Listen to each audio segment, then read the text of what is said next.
Andahan lang. Babaeng may iniindang sakit sa balakang hindi na raw makatayo matapos tapak-tapakan ng manghihilot ang kanyang likod. Ang sakit, pero pinay-taste. Kasi gusto kong ibumalik. Ang iyak din. Nung nakaraan, okay pa ako na. Kaligo ako na. Kain ako nakaupo. Pumunta ako sa hirap na hirap na ako. Tapos na magkapunan siya sa akin na, sorry ma'am, kung may nagawa kaming mali. Sabi po sila sa akin, ma'am, sinisiraan niyo kami. Sa inyo naman yung ano niyan, balik. Nang puntahan ng resibo, ang nirereklamong manghihilot, nagpakilala siya bilang si Anthony Cram, isa raw siyang bata ni Lord. Ipinakita niya sa amin ang treatment na ginawa niya kay Cristel. Ang tawag dito, Technique ni God.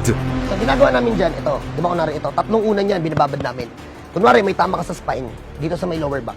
Nilalagyan namin yan ng ganyan, tapos binababad namin ng ganyan. Yan! Para yung mga na-deform na-deform na spine, bumalik lang siya ng kusa. Ngayon, from that point, tinutulak namin dati ng paa. Kasi noon, akala ko kasi dati, okay yun. Yan yung dati namin ginagawa. Ngayon, noong November 2025, nakipagkita ulit sa akin si Jesus Christ. Doon naglabasan yung mga bagong teknik. Ayun na, may lakas na. Tight grip. Aminado si Anthony na mahirap siyang paniwalaan pero saksi raw ang kanyang mga napapagaling na customer na totoong may himala. Abangan ang buong kwento sa Resibo ngayong linggo, 2:45 PM bago mag-FPJ sa GMA.